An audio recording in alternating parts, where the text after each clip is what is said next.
Taiwan एक छोटा सा द्वीप जिसकी मिट्टी में चावल की खुशबू है, आसमान में चिप फैक्ट्रियों की चिंगारी और दिल में आजादी की तड़प। लेकिन आज उसी द्वीप की हवा में डर घुल चुका है।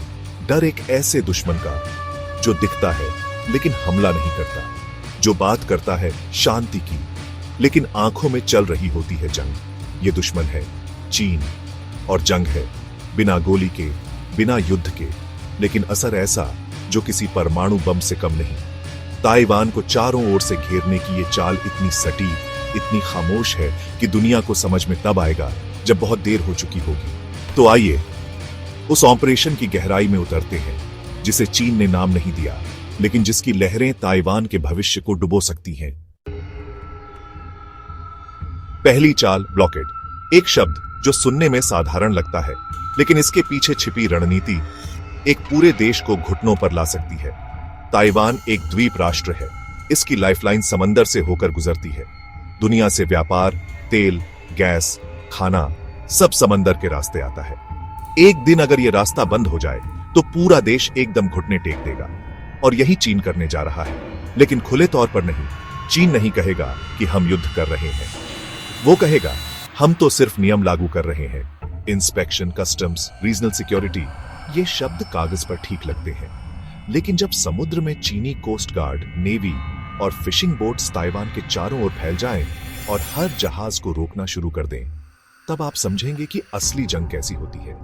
ताइवान के पास 4 बड़े समुद्री रास्ते हैं, उत्तर, दक्षिण, पूरब और पश्चिम। हर दिशा से ये पोर्ट खुले हैं, और चीन का प्लान है हर एक रास्ते पर दबाव डालना। दक्षिण में है काओहसियुंग पोर्ट। पूरे ताइवान का 57% समुद्री व्यापार यहीं से होता है। अगर इसे ब्लॉक कर दिया गया तो देश की सांस थम जाएगी। पूरब में है हुआलियन, जो सुरक्षा की दृष्टि से बेहद अहम है, और पश्चिम में तो चीन की जल सीमा सीधे लगती है। यह एक 4 तरफा घेरा है, जैसे कोई अजगर अपने शिकार को धीरे धीरे कसता है बिना शोर मचाए।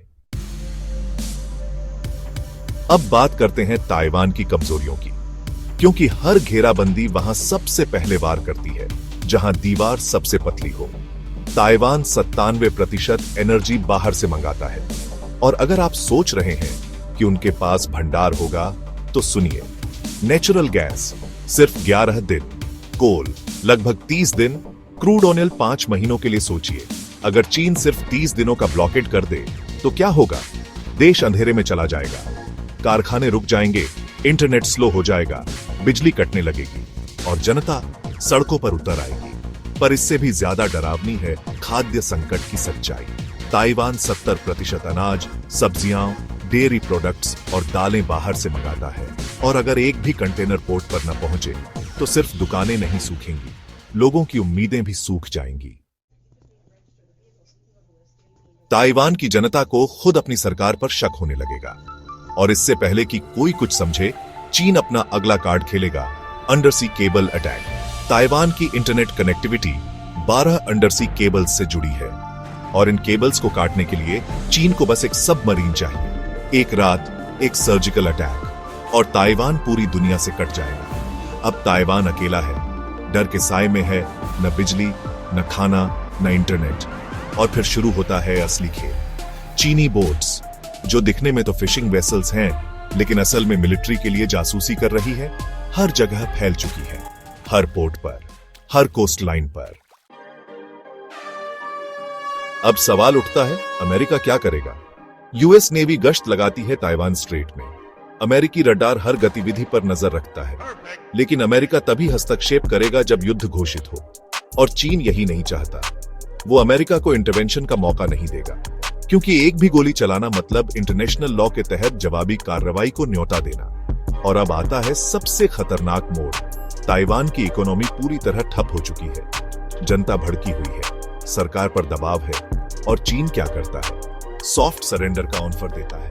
कहता है हम तुम्हारा कुछ नहीं लेंगे, बस वन चाइना को स्वीकार कर लो और हम सप्लाई वापस चालू कर देंगे। ताइवान के सामने 2 रास्ते हैं, या तो झुके और आत्मसमर्पण कर दे, या फिर लड़ाई शुरू करे और सब कुछ दांव पर लगा दे। और अब यहीं से एक नया सवाल उठता है, क्या चीन ताइवान को बिना एक भी मिसाइल छोड़े जीत सकता है? क्या आने वाला युद्ध साइलेंट ब्लॉकेट से लड़ा जाएगा, या ये सिर्फ ट्रेलर है और असली फिल्म अभी बाकी है? अगले कुछ महीनों में अगर चीन इस रणनीति को अमल में लाता है तो ताइवान ही नहीं, पूरी दुनिया को अपने सुरक्षा ढांचे पर पुनर्विचार करना पड़ेगा। क्योंकि ये सिर्फ जियोपॉलिटिक्स की बात नहीं है, ये बात है नए युग की जंग की, जहां हथियार दिखते नहीं लेकिन असर पीढ़ियों तक रहता है। तो सवाल यही है, क्या ताइवान झुकेगा या पूरी दुनिया एक नए युद्ध की ओर बढ़ रही है? कमेंट में अपनी राय जरूर दीजिए। और अगर आप जानना चाहते हैं कि अगर ताइवान ने जवाब दे दिया तो चीन का अगला कदम क्या होगा, तो अगली वीडियो मिस मत करना, क्योंकि तब जंग सिर्फ साइलेंट नहीं होगी बल्कि तबाही तेज आवाज में बोलेगी।